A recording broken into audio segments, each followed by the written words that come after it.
Hey everybody, I'm going to do a quick initial walkthrough of this tent here I just got. Primarily because when I was looking at this tent and I found the Chinook brand, there really wasn't any good videos out there on these tents. I mean, there was like promotional stuff, and I think I saw one or two Chinook videos, but I don't think I ever found one specifically for the Whirlwind 3. So I want to do a quick walkthrough of this tent, so maybe others who are looking at it can get an idea of the overall size of the tent and the general build quality of the tent. So let me start with that, build quality. First of all, I've bought some really crummy tents in the past, and this is not a crappy tent. This is a very affordably priced tent, especially if you use the technique that I did. I'll tell you about that in a second. And get the tent, which is already sort of a bargain basement price in my opinion, on a discount. I searched all over. You can buy them on Amazon. You can buy them at Walmart, I think. People are selling them on eBay. Generally, this tent I saw with the fiberglass poles was about $150, which, now that I have it in front of me, is totally a fair price. But getting it cheaper is better.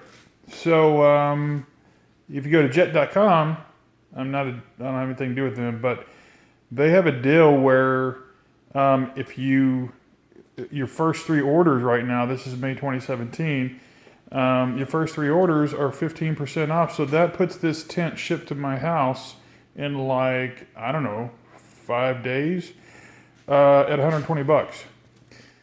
So pretty friggin' awesome deal, to be honest with you. So let's talk about the tent real quick. Actually, let's back up. Let's talk about build quality real quick, and then I'll get into the specifics of the tent. First of all, the material that's used on this tent, this feels very much like if you bought a heavy rain jacket. That's kind of what this feels like to me. It's not crazy heavy like a textile motor jacket or anything like that, but it's much heavier than like a crummy umbrella. This is nice, good grade nylon material. The other thing is, look at these guy line. This is a couple of layers of the nylon with some webbing. That right there is huge, because how many times have you had a tent where it's just a little flap of nylon there, and you think tightening it up, it's just gonna rip the seam apart. If you rip that out, if the wind is blowing hard enough to rip that out, you don't need to be in this tent. You need to be in a bunker, because that is some friggin' heavy duty stuff. Putting it up is a bit clumsy because of this giant rain fly. Which also makes this super freaking awesome vestibule. You get in and out of the vestibule. There's a front door here and one side door. And these zippers. So I have fingers, big ass fingers. And this is a very heavy zipper. I mean, it's probably the width of like a number 2 pencil, whatever size that is. One side of the zipper is that big. Big, heavy duty metal pulls. Very nice. It has, let's get under here. Here's another thing. I can just bend over and walk in, and I'm not having to get down on my hands and knees to get in and out of this tent, because it's a pretty tall tent. So here's my chair I'll talk about in a minute. This is the Helinox knockoff chair, but the great thing with this is because of this vestibule, raining, I can sit in here, smoke my cigars, enjoy the pitter-patter of the rain while I'm relaxing with a cold beverage and my cigar. So that's pretty awesome, and that's really the primary reason I selected this tent over others. There are other motorcycle tents. I'm a motorcycle guy. I like to go motorcycle camping. There are other tents that have big vestibules, but they are, easily twice, 3, and maybe 4 times as expensive. I don't.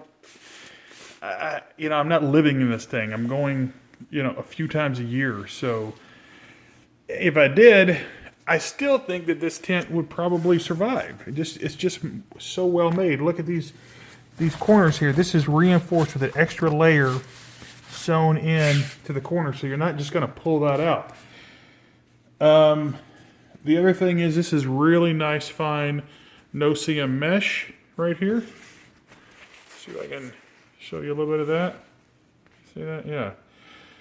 The other thing that I couldn't tell from the pictures that I saw, and that's primarily all I could see, was that both of the doors, both have a nice big double D doors on both sides of the tent here, have this zippable privacy liner, which is a big deal to me.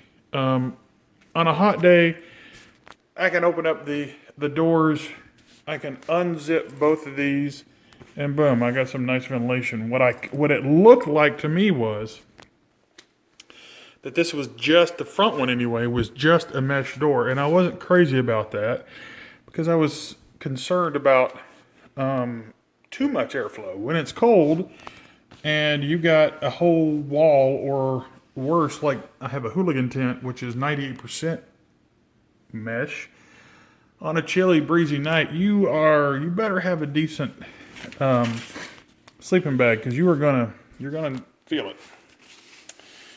The bottom here is it's a fairly heavy. It's heavier than the side. See, this material is lighter than this material.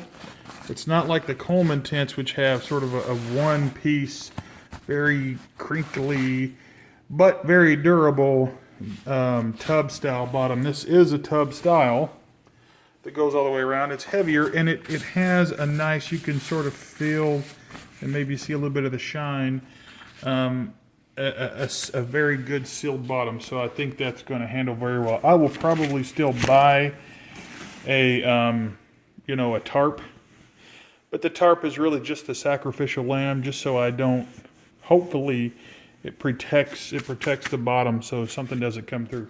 Now the other thing that this comes with, and even my Big Agnes didn't have this. It had a place for it, but it didn't come with it. There's the gear loft, and that gear loft hooks into these 4 different loops up here. So you have a nice place to put all your stuff. And there's a center loop to hang a fan or hang a light or whatever. And there's a couple of ventilation, cutouts on top. They're not too big, but I think they'll be big enough to keep you from having too much condensation here in the middle of the night dripping on your face. All right, so let me climb out of here again. Like I say, the nice thing about this is that I'm 47 years old. I kind of don't dig crawling in and out of things on my hands and knees. So this is nice. Here's the rear. This Rainfly has got a ridge pole that runs all the way down the bottom. That's the only thing that kind of really makes it a bit clunky. But it's got the snaps at the bottom here. It comes with those, complete rubbish little L-shaped steel stakes that are just really junk. But that's, just to say they sent you stakes. The Big Agnes has reflective guy lines, and that's great if you're in camp. And by the way, you can buy that. It's called Night Eyes line, so you could replace these and just stick the Night Eyes in place of it. I want to say it was $10 for 50 feet, which would do the whole tent. But at the same time, I don't know that I want that much reflective material on this, because if I did need to do some sort of incognito camping, I don't want the tent to reflect anything. And this is a very subdued color. If you get this under the trees or whatever, I get the feeling this tent's gonna kind of just disappear. Let me think. I think that pretty much covers it. Let's talk about height real quick. I'm right at 6 feet tall, and this tent, the apex of the tent here, is right about where my man boobs are. So it's fairly tall. And like I said, you could see my chair under there. And tons of freaking room. The only thing, it's a little bit heavy.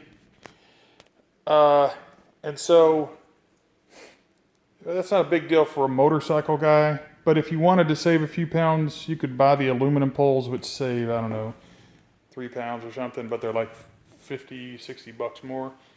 I didn't need that because I just strap it onto the bike and off we go.